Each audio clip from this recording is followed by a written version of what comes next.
दुनिया में दो तरह से जीने वाले लोग होते हैं। एक शरीर के स्तर पर जीने वाले और दूसरे हैं आत्मा के स्तर पर जीने वाले। शरीर के स्तर पर जीने वाले जो लोग हैं वो शरीर के इर्द गिर्द घूमते हैं, उनकी दृष्टि शरीर पर केंद्रित रहती है। शरीर स्वस्थ रहे, खाना पीना अच्छा रहे, पहनना ओढ़ना अच्छा रहे, मकान अच्छा रहे, घूमने को गाड़ियाँ अच्छी रहे, रिश्तेदारी अच्छी रहे, मित्र मंडली अच्छी रहे, समाज में नाम प्रतिष्ठा रहे, इज्जत रहे, आदि आदि बहुत सारी चीजें हैं। तो जो शरीर के स्तर पर जीने वाला व्यक्ति उन चीजों की ओर ध्यान केंद्रित करता है, उसका ध्यान सिर्फ वर्तमान दर्शी होता है। वर्तमान, मेरा वर्तमान में अच्छा नाम हो, मैं अच्छे से रहूं, मेरा अच्छा इज्जत हो और अच्छा परिवार मिले, अच्छा समाज मिले, इस प्रकार का चिंतन होता है। तो वर्तमान को, शरीर से जुड़े हुए वर्तमान जीवन को सुधारने का प्रयास करता है। दूसरा जो है आत्मा के स्तर पर जीने वाला, आत्मा के स्तर पर जो जीने वाला है वह भविष्य दृष्टा होता है, भविष्य की सोच रखने वाला होता है, दूर दृष्टि रखने वाला होता है। वह यह सोचता है कि संसार के सारे संबंध, संसार की सारी वस्तुएं, ये दिखता हुआ शरीर है, ये चेहरा दिख रहा है तब तक है, तब भी रहे कोई जरूरी नहीं है, परंतु उसके साथ जुड़ा हुआ है, आत्मा के साथ नहीं जुड़ा हुआ, शरीर के साथ जुड़ा हुआ। मेरा यह नाम है, मेरी आत्मा का नाम नहीं, शरीर का नाम है। शरीर बदल जाएगा, नाम भी बदल जाएगा। तो शरीर के साथ सारी संसारिक प्रवृत्तियां जुड़ी हुई है, आत्मा के साथ जुड़ी हुई नहीं है। और शरीर जो है वो यही रह जाना, में जाने वाला जो उदारिक शरीर है ये साथ में जाने वाला नहीं है। तो शरीर यहाँ रहने वाला है और आत्मा जो है वह त्रिकालदर्शी है, त्रिकालदर्शी है, वह हमेशा रहने वाली है। इस शरीर के पहले भी थी, इस शरीर के साथ भी है और इस शरीर के बाद भी रहेगी। तो मुझे ऐसा जीवन जीना है, जीवन दोनों जीते हैं, जीवन ऐसा जीना है जिससे मेरी आत्मा का नुकसान न हो, आत्मा का हित हो, आत्मा का अहित न हो। और जो आत्मा का अहित होने की बात नहीं सोचता वह भले संसारी की दृष्टि से, लोगों की दृष्टि में भले वह समाज के ढांचे में फिट न बैठे, परंतु वह आत्म उत्थान की दृष्टि से वह बहुत सारे गलत कार्यों से और पाप कार्यों से बच जाता है। तो आत्म स्तर पर जीने वाला व्यक्ति मोक्ष की दिशा में प्रयाण कर सकता है, मोक्ष की दिशा में आगे बढ़ सकता है। और शरीर के स्तर पर जीने वाला व्यक्ति शरीर की परिक्रमा करता है। 84 लाख जीव योनि, 84 लाख जीव योनि शरीर युक्त है, तो शरीर 84 लाख जीव योनि में परिभ्रमण करता रहता है। जो भवी जीव होता है, जो सम्यकदर्शी जीव होता है, वह शरीर की परिक्रमा से ऊपर उठकर आत्मा के स्तर पर जीने का प्रयत्न करता है। और आत्मा के स्तर पर जीने का प्रयत्न करता है तभी वह मोक्ष मार्ग में आगे बढ़ पाता है। मोक्ष मार्ग सप्ताह चल रहा है और मोक्ष मार्ग सप्ताह के अंतर्गत आज का जो विषय है, क्या कहता है सम्यक दर्शन। सम्यक दर्शन यही कहता है कि अपनी दृष्टि को शरीर से उठाकर आत्मा पर डाल दो और कुछ नहीं करना है। हमारी दृष्टि कहीं ना कहीं तो रहेगी, बस शरीर से उठाकर उसका केंद्र बिंदु आत्मा बना दो। और जब केंद्र बिंदु आत्मा बन जाएगा तो अपने आप आपके जीवन का उद्धार हो जाएगा, कल्याण हो जाएगा। ये मंगल भावनाओं के साथ अहिंसा के अवतार भगवान महावीर स्वामी के चिंतन में कोटि का वंदन। अहिंसा यात्रा के प्रवर्तक आचार्य श्री महासमुद्र के चिंतन में कोटि का वंदन। मुनिवृंद, उपास्य, धर्म प्रेमी भाई बहनों, दैनिक प्रवचन के अंतर्गत आज का विषय है क्या कहता है सम्यक दर्शन। भगवान महावीर की वाणी है, ज्ञानी जनों की वाणी है। संसार मूलो धर्मो, धर्म का मूल दर्शन।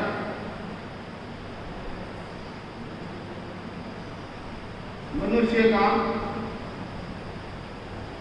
चरम लक्ष्य है,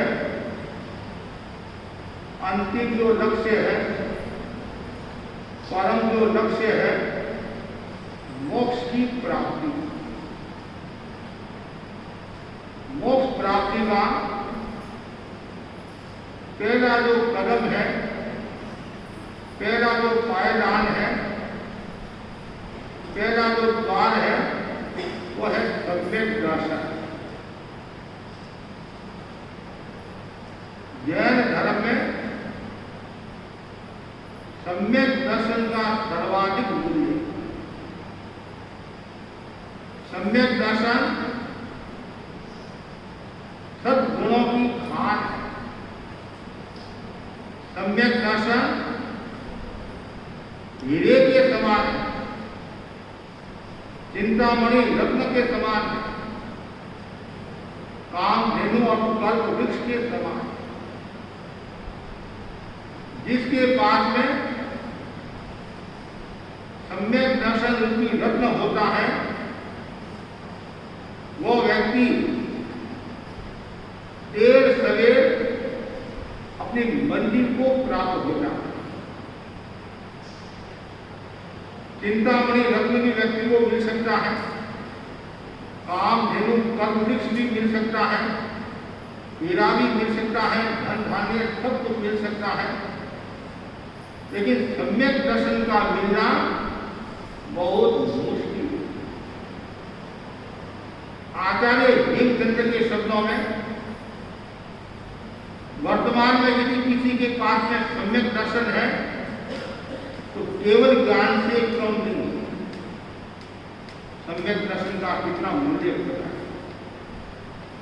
जैसे अंक के आगे शून्य का मूल्य होता है, उसी प्रकार जीवन में सम्यक दर्शन का मूल्य होता है। आंख में पुतली का मूल्य होता है, उसी प्रकार जीवन में सम्यक दर्शन का मूल्य है। वृक्ष में जड़ का मूल्य है, मूल का मूल्य है, उसी प्रकार जीवन में सम्यक दर्शन का मूल्य। सम्यक दर्शन के बिना भी कभी भी मोक्ष को प्राप्त नहीं होता। इसलिए धर्म का मूल दर्शन बताया, सम्यक तो बताया।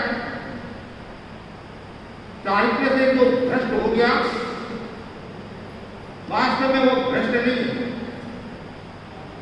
तो सम्यक से भ्रष्ट हो गया, वास्तव में वह भ्रष्ट। व्यक्ति मार्ग ढूंढता, मार्ग ढूंढता है तो उसको मंदिर भी प्राप्त होता है। मार्ग यदि नहीं ढूंढता है तो मंदिर कहां से प्राप्त होगी? वो हमारा मार्ग क्या है? सम्यक दर्शन। सम्यक दर्शन मार्ग है, और सम्यक दर्शन से व्यक्ति सत्य की खोज कर सकता है, और सम्यक दर्शन से व्यक्ति आत्मा का साक्षात्कार कर सकता है, मोक्ष को प्राप्त हो सकता है। और सम्यक्त्व के साथ में चारित्र का योग बन जाए तो कुछ ही मत।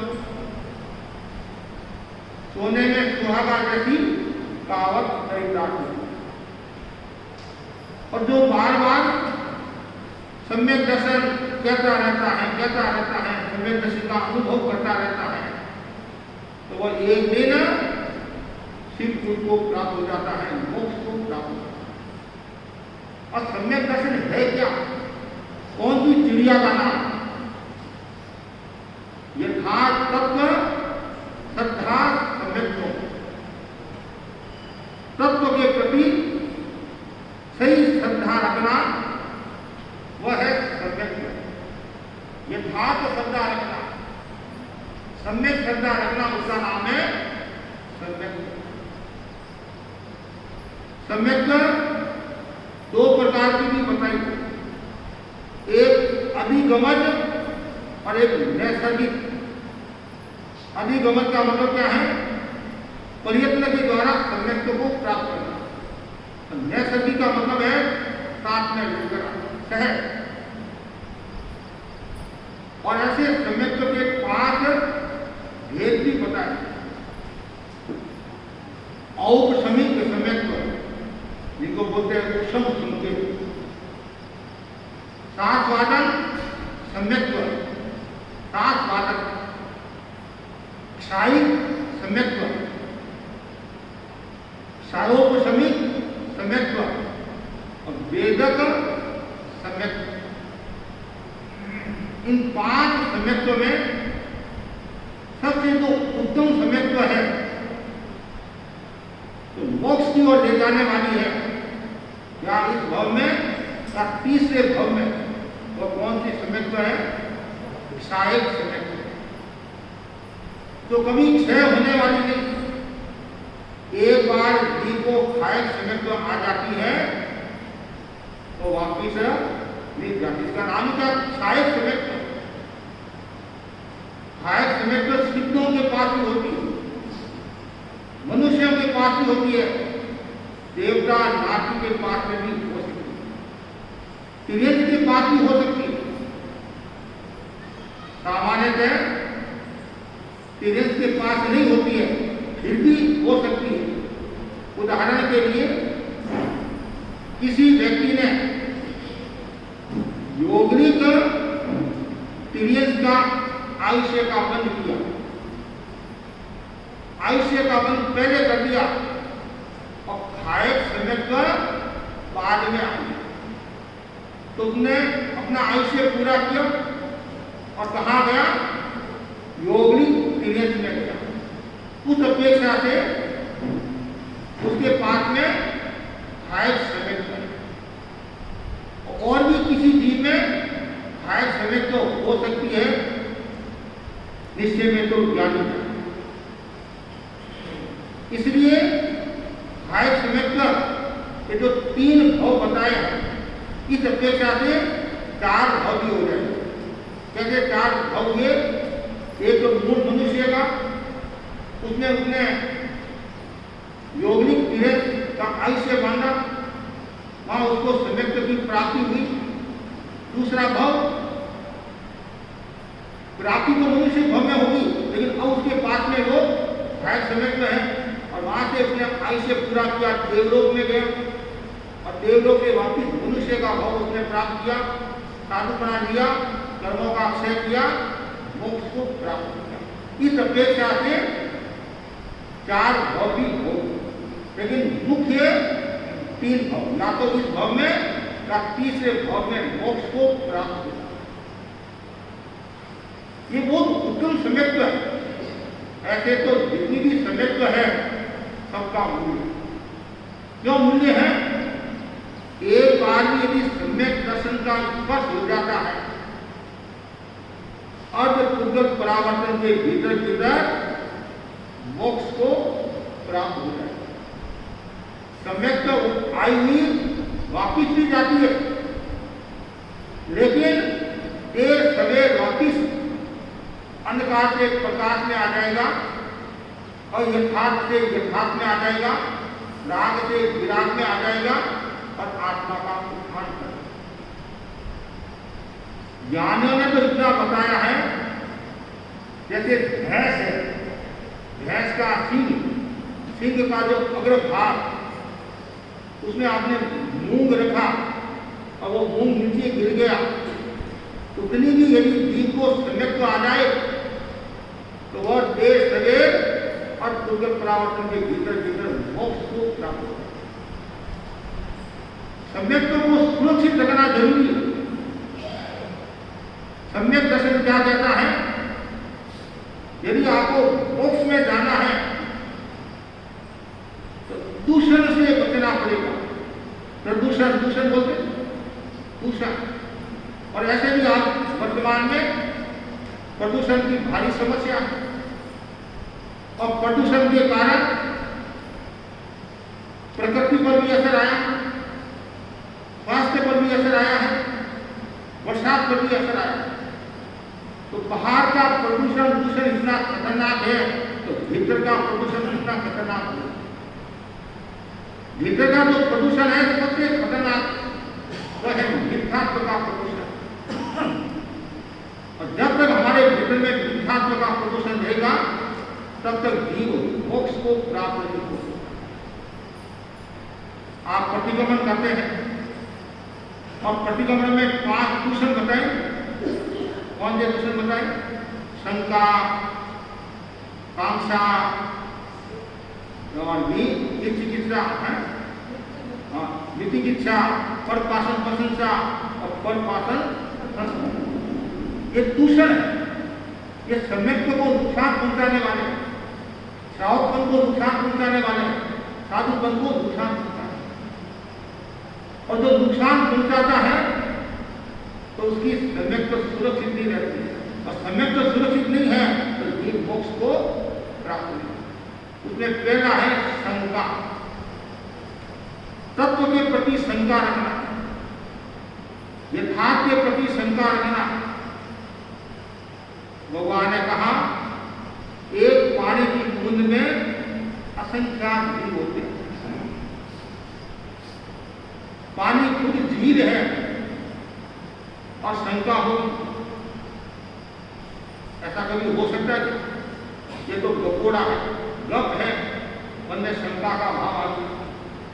दूसरा उदाहरण हम दे सकते हैं, निगोद में अनंत जीव, साधारण वनस्पति में अनंत जीव, लीलन फूलन काई, आलू प्याज में अनंत जीव, ऐसा कभी हो सकता है? अरे गाय की पूंछ में 33 करोड़ देवी देवता हो सकते हैं, तो क्या आलू प्याज में अनंत जीव नहीं हो सकते? वो तो जीवों का घर है। इसलिए हमारे ज्ञानी जन, हमारे आचार्यों ने, महापुरुषों ने अनंत गाय की हिंसा से बचाने के लिए समय समय पर त्याग की प्रेरणा, त्याग करो। और ऐसे भी एक तामसिक भोजन भी आता है, त्याग रसन तामसिक भोजन की श्रेणी में भी आते हैं, साधना के बाधक भी है।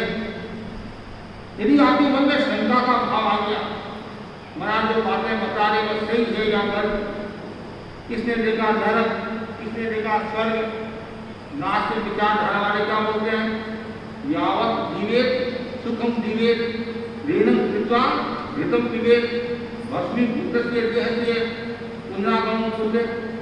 जब तक जियो तब तक सुख से जियो, शांति से जियो। और यदि घर में खाने के लिए कुछ नहीं है तो पड़ोसी के घर से घी खिचड़ी उड़ा लेकर खाओ। किसने देखा स्वर्ग, किसने देखा नरक?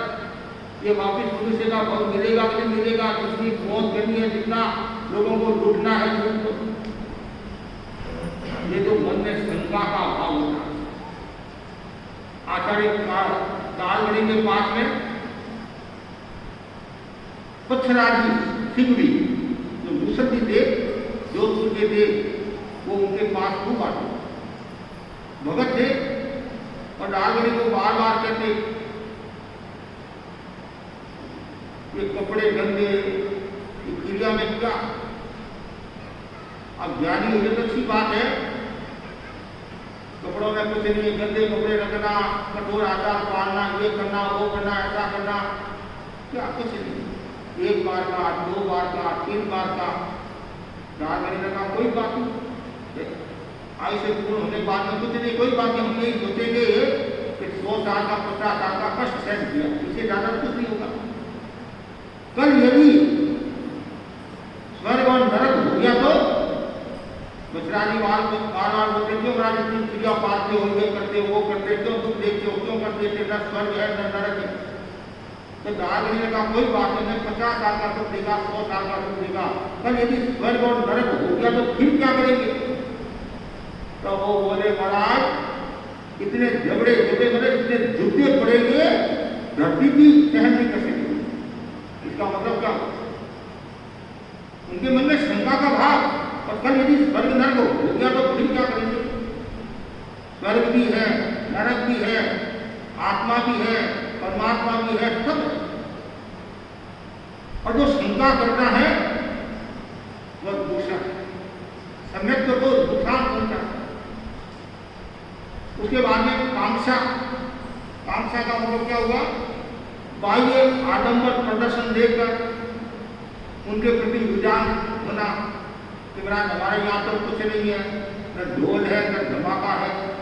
देखो वहाँ देखो कितनी भक्ति में ढोल धमाका है, नाचते हैं, कूदते हैं और आनंद आता है, मौज मनाते हैं और लोगों को भोजन कराते हैं। ऐसा है वैसा है, हमारे यहाँ तो कुछ नहीं है।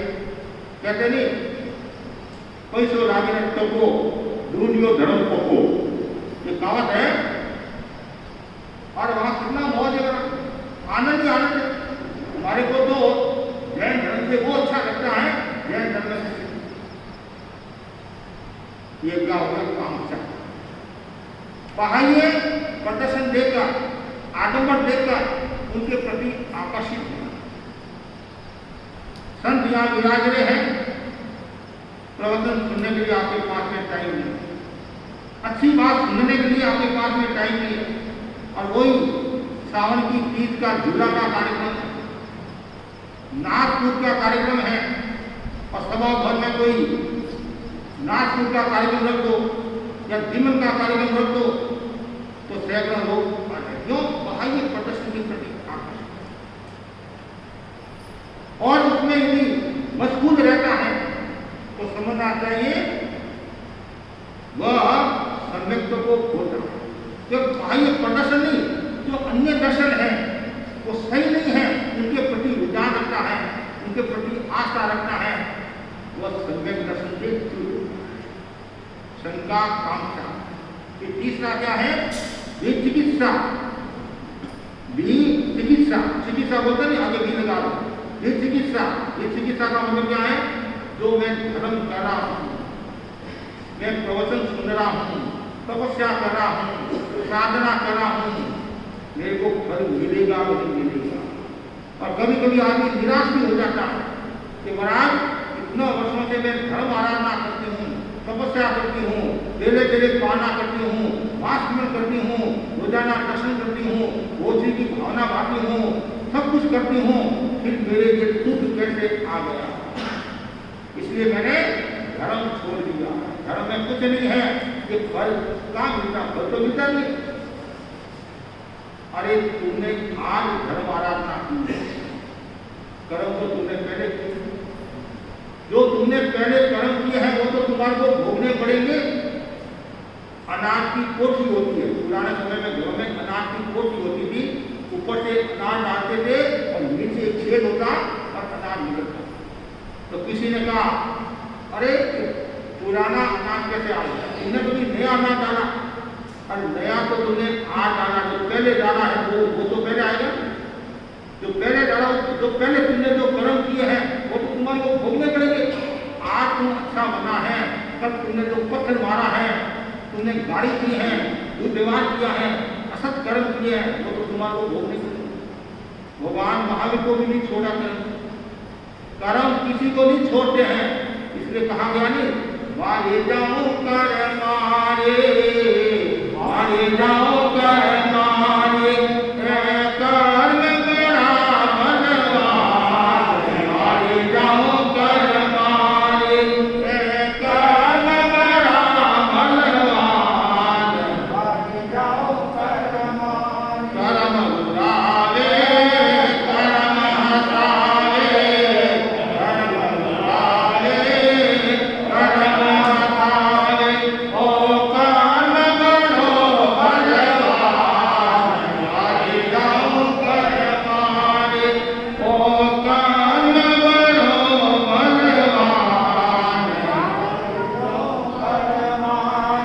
कर्मों की कैसी माया है, कर्मों की कैसी माया है, नर कौन समझने पाया है, नर कौन समझने पाया है, कर्मों की कैसी माया है, कर्मों की कैसी माया है। कभी भी धर्म के फल में संदेह नहीं करना। जो तुमने कर्म किए हैं उसका फल निश्चित मिलेगा, किसी रूप में मिलो। और जो यदि संदेह करता है तपस्या का क्या फल, रात इतने वर्ष हो गए तपस्या करते हुए भी तक मुझे लंबी प्राप्त नहीं हुई, शक्ति प्राप्त नहीं हुई, और ऐसे कोई लंबी शक्ति थोड़ी मिलती है कि महाराज इसने तो 1 मास गमन किया और शक्ति प्राप्त होगी, मेरे को 30 मास गमन मैंने कर दिया, शक्ति प्राप्त होगी। वो आत्मा हल्की होगी, उसके कर्म हल्के होंगे और तुम्हारे कर्म ठिकरे होंगे, उसको तोड़ने में टाइम तो लगेगा। जैसे कहा जाता है 23 तीर्थंकरों के कर्म एक साइड में, 23 तीर्थंकरों के कर्म एक साइड में और भगवान महावीर के कर्म एक साइड। ये कम में सुने, ये धम में सुने। उन्होंने कितने कर्म किए और वापिस उन्होंने भोगे और तपस्या के द्वारा कर्मों को काटा। तो इसलिए कभी भी मन में ये भावना नहीं आनी चाहिए कि ये क्या है, निरस तपस्या है, कुछ नहीं है, खाओ पियो मौज करो।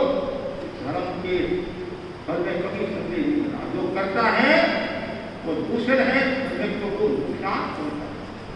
चौथी जो बात बताइए, परपाषण प्रशंसा। जो पाखंडी लोग हैं, जो विद्यार्थी लोग हैं, जो अज्ञानी लोग हैं, लोगों को भ्रमित करने वाले हैं, व्यर्थ दिशा की ओर ले जाने वाले हैं, जीव अजीव को गलत बताते हैं और आप उनके परिचय में आते हैं, उनकी प्रशंसा करते हैं, परिचय में आते हैं, तो उसे भी सम्यक्त्व का नुकसान होता है। सम्यक्त्व जाति परपाषण प्रशंसा ठीक है, ऐसे सामान्य कोई आपने परिचय कर दिया, कोई भी विद्यार्थी हो, अज्ञानी हो, अन्य मती हो, अन्य दर्शनी हो, परिचय करना अलग बात है। अति परिचय अवज्ञा, ज्यादा परिचय करना, ज्यादा उसमें रस लेना, और जिसके साथ में ज्यादा परिचय होगा और कभी कभी आप मोह के वशीभूत होकर उसका पक्ष भी ले सकते हैं। और फिर एक बड़ पाषण प्रशंसा, तो पाखंडी लोगों की क्या करना, प्रशंसा करना।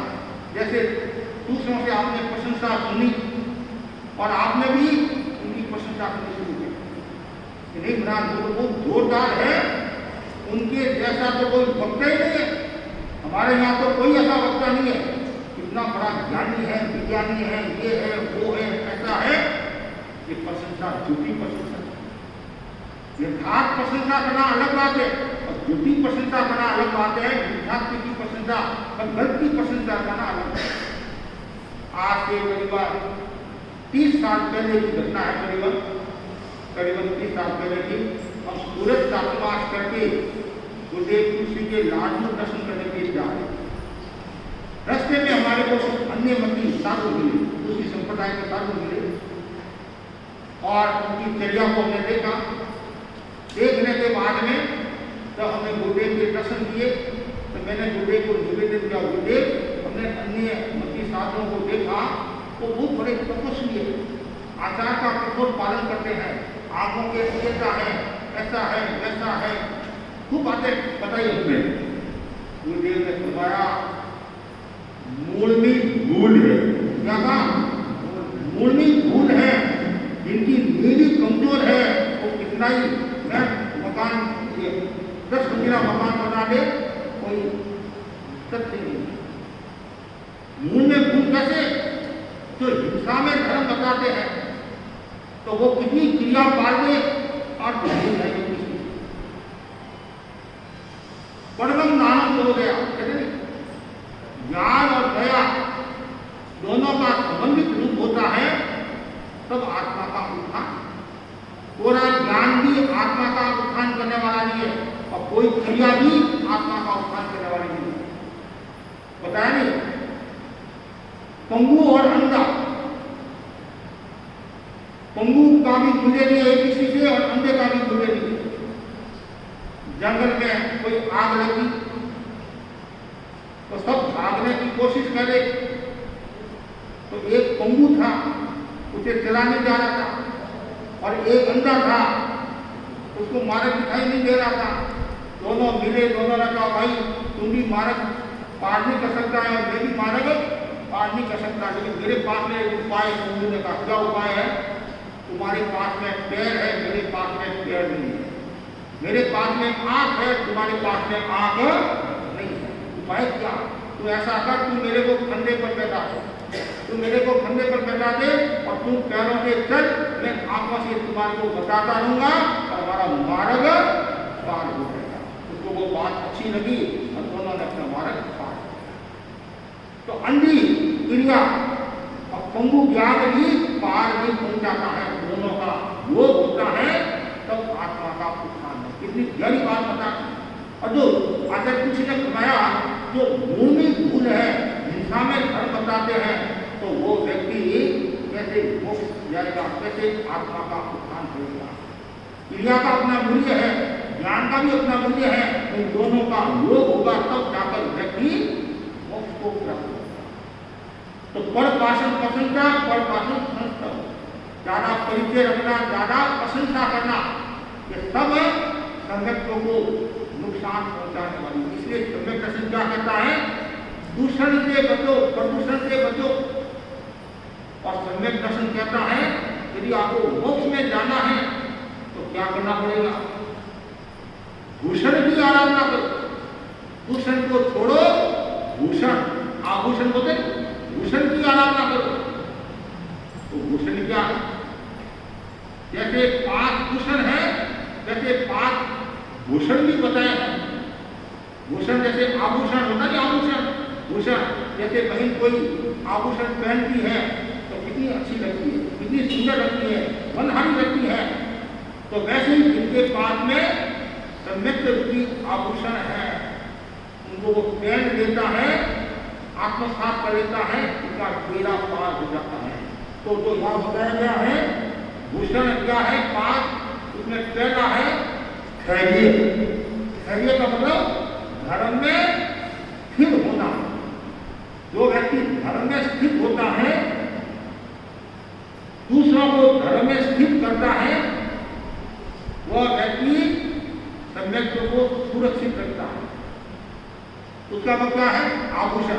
स्थैर्य मतलब, स्थैर्य मतलब धर्म में स्थिर करना, खुद धर्म में स्थिर होना और दूसरों को भी धर्म में स्थिर करना। जैसे कोई व्यक्ति असंयम में है, कोई व्यक्ति भोग में है, कोई व्यक्ति राग में है, कोई व्यक्ति गलत आचरण में है, हिंसा में डूबा हुआ है, असत्य में डूबा हुआ है, परिग्रह में डूबा हुआ है, गलत कार्य में डूबा हुआ है, उसको तत्व समझाकर धर्म में स्थिर करना, वह है धैर्य, वह है भूषण। धर्म कहता है धर्म में स्थिर हो जाओ। दूसरा है प्रभावना, धर्म की प्रभावना करना, धर्म के बारे में लोगों को बताना, वीर शासन की प्रभावना करना, अपने धर्म संघ की प्रभावना करना, लोगों को तत्व समझाना कि भाई हमारा जैन दर्शन ऐसा है। जैन दर्शन कर्मवाद को मानता है, जैन दर्शन समतावाद को मानता है, जैन दर्शन अधिकारवाद को मानता है। तो धर्म की महिमा, जैसे आपके जो सगे संबंधी है, जो दूसरे मंत्री, अन्य मंत्री है या पुड़िया वाले हैं, तो उनको आप बताते नहीं भाई हमारे यहाँ महाराज आए हुए हैं, वो त्यागी है, 5 महावत के धारक है और अच्छा जीवन जीते हैं, अच्छा उपदेश देते हैं। तो ये क्या प्रभावना। और तो इसलिए आप ही व्याख्यान सुनो, आप ही दर्शन करो। उन लोगों को उद्देश्य होता है, जो अन्य मंत्री होते हैं, दूसरे लोग होते हैं, उनको जैन दर्शन के बारे में बताते हैं और संतों के दर्शन कराते हैं। तो ये धर्म की महिमा क्या होगी, ये धर्म की महिमा। हमारे पास में अन्य समाज के लोग भी खूब आते हैं, तो उनको हम जैन दर्शन के बारे में बताते हैं, धर्म संघ के बारे में बताते हैं। तो ये क्या है, धर्म की महिमा। तो आप धर्म की महिमा करोगे, वीर शासन की प्रभावना करोगे, तो क्या होगा, आपका ये आभूषण सुरक्षित रहेगा। धैर्य प्रभावना। तीसरा जो बताया है भक्ति, अर्थात भक्ति करना। किसकी भक्ति करना, शास्त्र जी की भक्ति करना। शास्त्र जी की भक्ति करेंगे, शास्त्र जी की सेवा करेंगे तो मान मिलेगा। बाप की भक्ति करेंगे तो मिलेगा। गुरु जी की भक्ति करेंगे तो हमें उसे मंत्र दे देंगे। ये भक्ति, ये भक्ति दूसरी। क्या बताया, धर्म में भक्ति मतलब धर्म में लीन हो जाना, मतलब अरिहंत की भक्ति करना, अरिहंत की स्तुति करना, धर्म आराधना करना। धर्म की में इतनी भक्ति मतलब नहीं, तो लोग कहते नहीं महाराज ये इतना भक्तिमान है, इतना श्रद्धावान है, इतना इसका समर्पण है, इसको दूसरा कोई नहीं दिखता है, केवल धर्म ही दिखता है, धर्म ही। और यदि इसके सामने कोई धर्म की आलोचना कर देता है, धर्म की कोई निंदा कर देता है, तो भी इसको सहन नहीं होता है कि धर्म के प्रति इतना समर्पण है। भक्ति में लीन हो जाओ, तो ये भी भूषण हो गया, इसे सम्यक तो सुरक्षित रहती है। और उसके बाद में क्या है, कौशल। कौशल का मतलब क्या होता है, आप कहते हैं ये कुशल आदमी है, कुशल प्रशासक है, कुशल प्रवचनकार है। तो वैसे जो धर्म को बताने में जो कौशल होता है वो है कौशल हो गया। इसका मतलब ये हुआ धर्म की जानकारी करना, धर्म क्या है, अधर्म क्या है, पुण्य क्या है, पाप क्या है, तत्व क्या है, क्षत्रिय क्या है, क्षयकाया क्या है, अनेकांत क्या है, इसकी पूरी जानकारी करना, वो हो गया कौशल। अब जानकारी है आपके पास में, फिर आप लोगों को बताते हैं। कभी कभी कहते हैं महाराज, हम लोग भी कहते हैं महाराज, संतों को भी हम बताते हैं, तो ये श्राव नहीं, ये धर्म में कौशल है, तत्व ज्ञान में कौशल है, इतिहास में कौशल है, इनको कोई भी प्रश्न पूछो सरकार ये बता देता है। और ये लोगों को समझाने में भी कौशल है, इसका है कि कुशल प्रवक्ता है, कुशल समझाने का मतलब समझाने का तरीका अच्छा है। तो धर्म की जानकारी रखना ये है कौशल, ये भी एक भूषण है। यदि आपके पास में धर्म की जानकारी नहीं है तो कभी कभी आप हंसी के पात्र भी हो जाते हैं, हंसी के पात्र हो जाते हैं। जैसे एक साथी ने भाई को पूछा तुम्हारे गुरु कौन है, एक साथी ने भाई को पूछा तुम्हारे गुरु कौन है, तो भाई बोली गुरु कौन है, आप पूछ रहे हैं? गुरु देवी देव जैन से पहले जो बताओ क्या कहा? गुरु पुरुष है स्त्री है और स्त्री की बात होगी और उसको इतना ही पता नहीं है, कम से कम गुरु का नाम ही जानती है, गुरु औरत है, आदमी है, तो क्या धर्म की महिमा गाएगी, क्या जीवन को निर्मल बनाएगी, इसलिए धर्म की जानकारी होना चाहिए। और जो श्रावक है उसको कम से कम 9 तत्व 6 काया का बोध होना जरूरी है। और जो साधु भी जो बनता है, साधु किसको बनाते हैं? हर किसी को साधु भी बनाते हैं, कम से कम जो 9 तत्व 6 काया सामान्य जिनको बोध होता है उनको हम शिक्षा दे सकते हैं।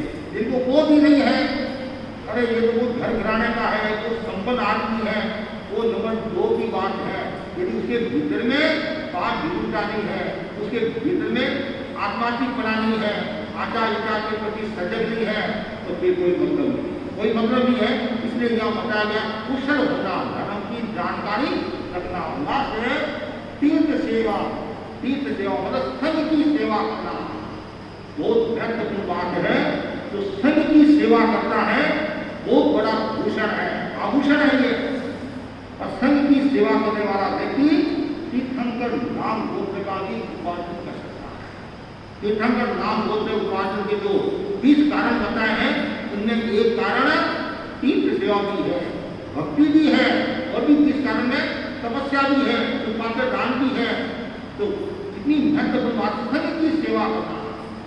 संघ किसको कहते हैं? सतवी धर्म संघ, साधु साधी श्रावक श्राविका, इनकी सेवा करना।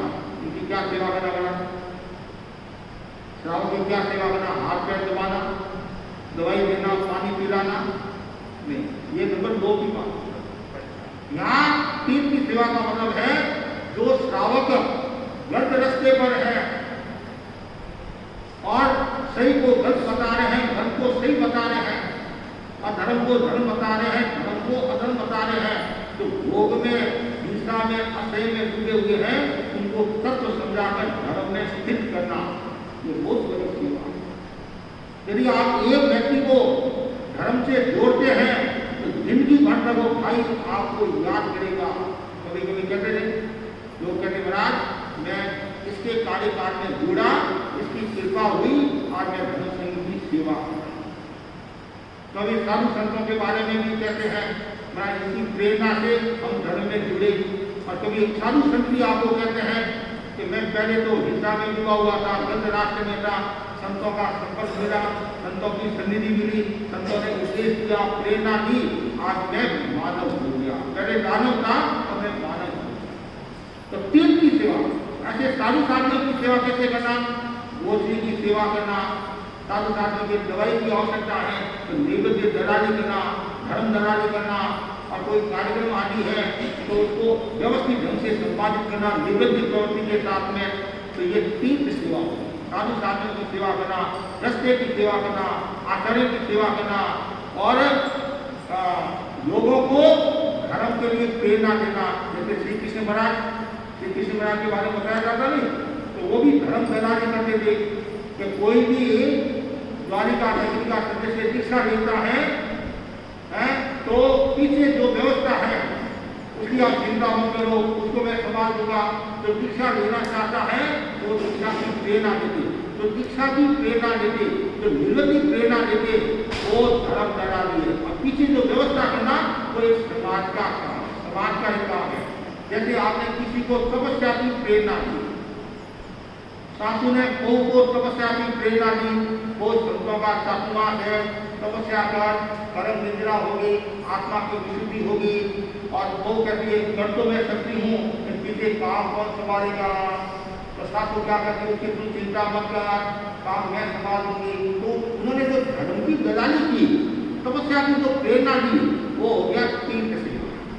एक सेवा एक प्रकार की सेवा होगी, अब पीछे काम संभालना वो एक सामाजिक व्यवस्था होगी, एक पारिवारिक व्यवस्था होगी। तो ये 5 क्या है? भूषण। सम्यक दर्शन क्या कहता है? दूषण को छोड़ो और भूषण के साथ नाता जोड़ो। दूषण को छोड़ो, भूषण के साथ नाता जोड़ो। तो दूषण कौन से 5? शंका, कामना, विचिकित्सा, परपासन प्रशंसा, परपासन संस्था परिचय। ये तो हो गए भूषण। अब भूषण कौन से हैं? स्थैर्य, प्रभावना, भक्ति, पोषण, भक्ति, ये सम्यक दर्शन कहता है। तो मैं सभी भाई बहनों को कहना चाहता हूँ कि आप सम्यक दर्शन को सुरक्षित रखे। तो यथार्थ है, यथार्थ को यथार्थ माने और गत को गत माने। जो यथार्थ के 10 प्रकार है उनको आप समझो। तो यथार्थ को यथार्थ मानता है। कभी कभी क्या होता है, आदमी जानता है ये सही है, फिर भी उसको वो गलत बता देता। क्यों? कसाय के कारण, मोह के कारण, अज्ञान के कारण, आग्रह के कारण वो तत्व को असत्य बता देता है और असत्य को सत्य बता देता है। इसलिए व्यक्ति एक हमेशा सही दृष्टिकोण रखे, यथार्थ दृष्टिकोण रखे। और जो व्यक्ति यथार्थ दृष्टिकोण रखता है, सही दृष्टिकोण रखता है, वो व्यक्ति को सुरक्षित रखता है और आत्मा का उत्थान कर लेता है। और बाकी तो सारा खेल भावों पर आधारित है। आपके भाव कैसे? यदि आपके अशुद्ध भाव है, गलत भाव है, मिथ्यात्व से भरे हुए भाव है, आग्रह से भरे हुए भाव है, कषाय से भरे हुए भाव है, तो समझना चाहिए और सम्यक की ओर बढ़ती रहे, मिथ्यात्व की ओर बढ़ती रहे।